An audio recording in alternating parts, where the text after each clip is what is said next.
dia satu waktu dan semua buku. Hari ini kita ada kesempatan sikit untuk berbincang mengenai TS25. Macam yang kita tahu, kita ni berada di Pokok 7. Pokok 7 maknanya pokok yang dah kelas lah, kelas pokok. Okey, aku rasa secara dasar ataupun secara dasarnya kita dengar dah banyak tahun, kita pun dengar, sentiasa dengar pasal transformasi. Kita ada maklumat pun mengenai transformasi. In fact dalam buku kita tahun lepas pun kita dah kita pun dah maklumkan mengenai ini kita kata mengenai TS25. Sebab semua sekolah akan pergi kepada TS25. Jadi kalau kita tengok garapan dia, transformasi ni dia sebenarnya selari dengan PPPM, Plan Pembangunan Malaysia, dan juga dengan nak pergi pada pendapat puan dia berfokus kepada macam mana nak capai PDP lah, terutamanya iaitu kemenjadian murid kan. Jadi kita ada PPPM tu, kemudian kita pula buat perancangan strategik, dan perancangan strategik itulah yang akan kita maksudnya kita garap, kita bagi selari dengan kita punya program transformasi kita.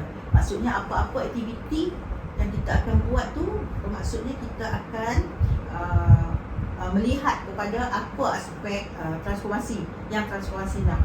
Kalau kata hala 7, kita ada hala 7 kita, semua terletak dalam PSO kita. Jadi cadangan puan untuk SK Sri Surya ni, kita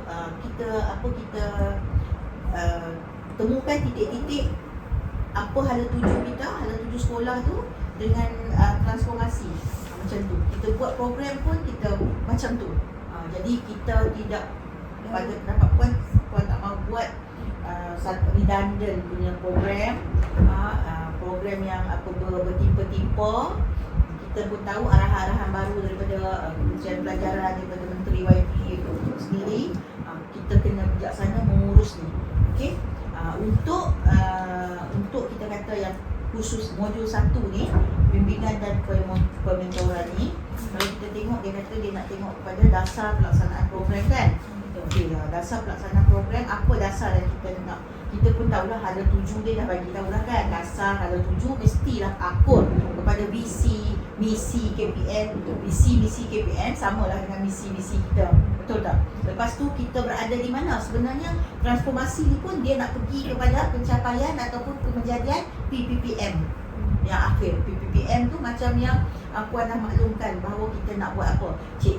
PGB atau pentadbir lebih baik daripada lebih baik kan, menyediakan kepada PGB yang mentadbir sekolah tu lebih baik. Kepada guru-guru, akses kepada guru-guru, akses kepada murid, kepada masyarakat. Lepas tu mengenai PDP, kalau kita tengok kepada bahasa, literasi, numerasi, semua tu kita kena tengok. Okey, kalau kita kata besar sikit, kalau sekolah ikut PSO pula ialah kita kata kemenjadian murid, iaitu sasya, okey, kehadiran, sukan, popo, okey. Kemudian sekarang kita dah ada penilaian PBD dan juga Yuasa. Okey, ni antara yang kita nak tengok. Okey, dan aku rasa yang ni selari je dengan kita punya PSO. Okey. Jadi lebih kurang samalah kalau kita tengok balik dia kata sasaran utama murid, guru dan pemimpin sekolah macam puan bagi tahu tadi kan. Kita ni pemimpin sekolah, guru pun kena bersedia untuk transform kan, dan barulah murid tu boleh kan. Jadi dia bidang tumpuan. Kemudian dia kata program strategik yang meningkatkan menyokong ni DTP, TS25, pendidikan digital, itu memang dalam NKRA pun ada, dalam PPPM pun ada. Memang nak tengok kepada kualiti guru dan pemimpin dan juga pentaksiran yang puan sebut tadi, PBD, ujian Yuasa, okey. Kemudian penyertaan murid dalam pakaian popo, bakat kan. Jadi yang itu hala 7 KPM, kita kena ikutlah hala 7 tu, fokus dan gerak kerja. Okay. Latar belakang ni kita tengoklah latar belakang ni. Saya rasa kita pun dah tahu, kita pun dah tengoklah. Dan apa yang kita nampak betul lah. Dia kata konsep program transformasi tu melihat kepada persekitaran pembelajaran yang menyeronokkan. Okay. Penglibatan pembelajaran murid yang aktif lagi bermakna, disokong kepimpinan yang berkualiti dan berwawasan, guru yang kompeten, beraspirasi tinggi dan komiti yang padu. Dia sebenarnya sama saja lah. Semua pun sebenarnya itu saja. Memang kita sekolah pun macam itulah. Okey. Elemen kemenjadian murid pula, kita pun tengok dia kata macam mana kemahiran berfikir, macam mana kemahiran memimpin, kemahiran etika, kerohanian, 6 aspirasi tu. Dia kaitkan pula dengan 6 aspirasi PPPM. Okay. Bagaimana dia kata sekolah berkualiti, transformasi TS25 ataupun transformasi ni dia nak tengok pada perancangan akademik kita macam mana, perancangan kurikulum kita macam mana, perancangan hak ehwal murid kita macam mana, keceriaan fizikal kondisi ketidak sekolah macam mana. Dan pada puan kita bawa saja nanti PSO kita, PSO 2023 kita buat untuk 3 tahun, kita akan relate dengan program-program PSO 20. Sebab benda ni sebenarnya adalah benda yang sama, bentuk program tu saja, cara kita nak mempersembahkan dalam konsep program 25 tu saja.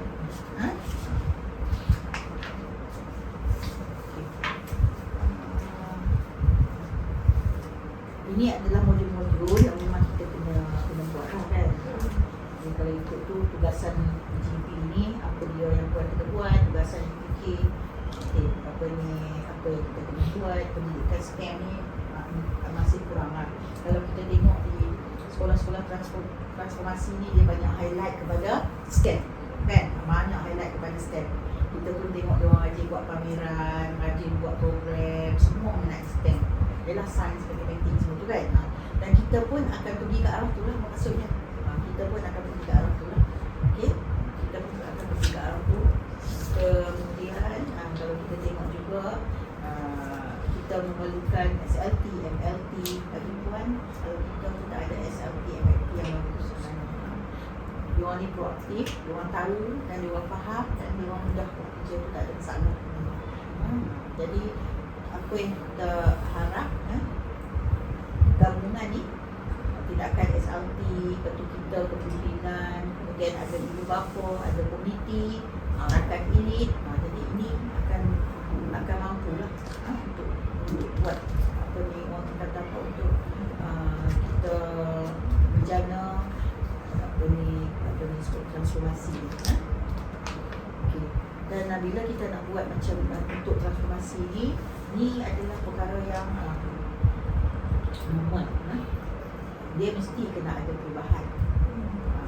Kalau tak ada perubahan, dia tak akan ada, tak laku lah apa dia kan. Jadi cabaran kepada kita adalah nak mengubah daripada kebiasaan tu, keselesaan tu kepada cabaran-cabaran baru.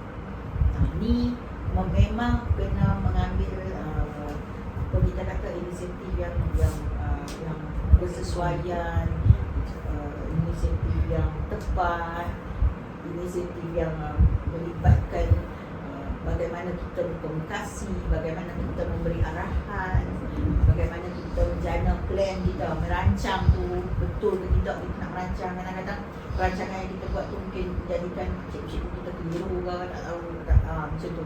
Okey, jadi kita boleh senaraikan lah antaranya cabaran, kemungkinan lah cikgu kita dah selesa ke kan, kita kata. Jadi kenapa? Sebab banyaklah sebab dia yang kita boleh nyatakan dan apa yang kita nak buat. Apa yang kita nak buat. In fact, sebenarnya kita buat. Kita dah pun mula buat. Dan keselesaan tu pun dah makin mengurang. Keselesaan tu pun dah makin mengurang sebenarnya. Jadi yang ini nanti kita masukkan. Kemudian kita letak je lah cadangan-cadangan tu. Apa sangat ni.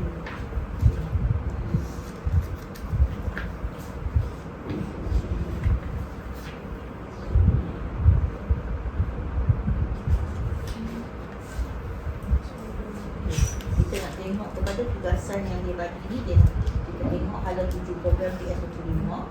Okey, mana kita nak bawa sekolah kita, betul tak? Mana kita nak bawa sekolah kita? Pada puan senang saja, kita balik kepada kita punya motto SK Sri Surya, Soaring to Excellence. Kan, maksudnya kita nak pergi kepada kecemerlangan. Kita nak pergi kecemerlangan. Apa yang cemerlang, kita nak balik kepada apa yang dibina, apa yang ditetapkan oleh JPN dan apa sebenarnya hala tuju sekolah yang pergi lurus pada itu. kan. Sebab kita tertakluk pada benda tu. Jadi kalau macam PPD, kalau PPD bangsa dulu dia nak kepada apa, future ready, kan, future savvy. Jadi kita pun akan buat program, sama ada ianya berunsur literasi, sama ada ianya berkaitan dengan STEM, sama ada ianya berkenaan dengan sasia, bersesuaian pula dengan sekarang yang anak baik lagi cerdik, insan karamah insannya, masyarakat madani, semua kita semua kena masukkan semua elemen ini untuk kita garap dalam TS25. Jadi pada pendapat Puan, TS25 ni satu aspek adalah bagaimana PDP tu dapat dilaksanakan dengan menarik, dengan apa kita kata kondusif, dan mencapai berlaku kemejadian dan berlaku perubahan kepada murid. Kemudian kalau cikgu pula, bagaimana cikgu membuat persediaan untuk PDP yang lebih baik, PDP yang dapat menimbulkan rasa seronok pada murid-murid, kemudian PDP yang dapat mengembangkan bakat murid, PDP yang dapat menimbulkan, kita kata melakukan perubahan kepada murid daripada kurang jadi semakin baik. Contoh kita bagi, kita kata contoh kelas pemulihan. Kelas pemulihan berapa ramai pada kita kata bulan 4 nanti kita akan dapat berapa ramai murid tu yang akan masuk ke dalam pemulihan, dan kita akan tengok dia punya grow dia tu berapa banyak, semakin berkurang. Tetapi sejak 2021 ni Puan hadir ke sini sampai dah tahun ni, Puan memang nampak progres pemulihan. Cikgu Rosita ni dia memang dia berjaya. Tercumanya di tahun 4, sebab murid ni macam kita sakit lah kan. Bila kita sakit, takkan kita tiba-tiba kita keluar ward tu kita baik. Tak lah kan. Maksudnya dia kena ada ubat, dia kena ada. Inilah di tahun 4, 5, 6 ni. 4, 5, 6 ni sebab murid ni dia murid pemulihan. Memanglah dia boleh lah baca A, B sikit, tapi bila naik kepada tahap 2, dia dah pergi kepada konsep dah. Dia nak pergi kepada kita kata lebih kepada penakbulan. Murid pemulihan, penakbulan tu yang menjadi masalah utama, kan.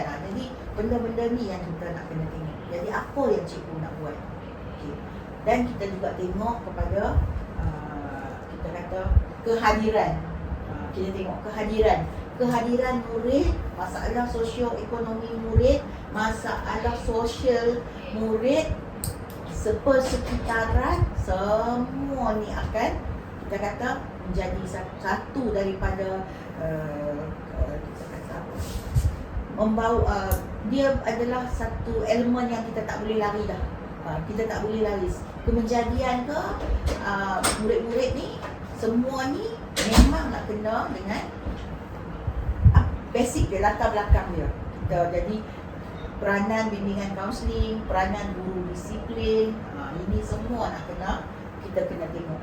Dia lebih kepada hemat kan, yang ni kehadiran, disiplin. Kemudian dalam masa yang sama kita juga nak tengok SSDM kan, amalan baik. Maksudnya hasrat KPM yang kita faham ialah nak cari yang baik tu lebih banyak daripada yang bermasalah, kan, daripada lebih banyak baik, lebih banyak amalan baik daripada masalah-masalah, kan, dan direkodkan. Ya, dan direkodkan. Okey. Kemudian kita juga macam mana sebagai pemimpin nak membentuk pemimpin lain. Maksudnya kita bukan saja kita berempat di pemimpin, tapi sebenarnya kita kena ada barisan-barisan MLT, SLT. Kita sebenarnya berperanan membentuk pemimpin. Dia sebenarnya dia ada, pernah buat macam dia kata pemimpin yang baik ni, pemimpin yang bagus, pemimpin yang hebat adalah pemimpin yang boleh melahirkan pemimpin lain, yang boleh menjadikan ramai pemimpin, boleh melahirkan ramai pemimpin lain. Itu maksudnya dia sebenarnya dia seorang yang hebat, sebab dia boleh lahirkan banyak pemimpin. Jadi kita tengok di sekolah kita ni banyak, kebanyakan cikgu mempunyai bakat, mempunyai kemahiran, kehendak pemimpinan tinggi. Mereka ni yang kita kena asah untuk kepimpinan seterusnya, pelapis, kan. Okay. Kemudian kita ada rakan elit juga, okay, yang kita boleh mohon bantuan, bimbingan dan sebagainya. Okay. Macam mana? Semua okey kan? Faham? Okey, aku harap kita dapat bergerak, kita dapat misi ini semua. Kita boleh minta bantuan daripada cikgu, NLP kita, SLP kita, daripada tuntunan dalam selesaikan pengurusan rumah bagi modul 1. Terima kasih. Terima kasih.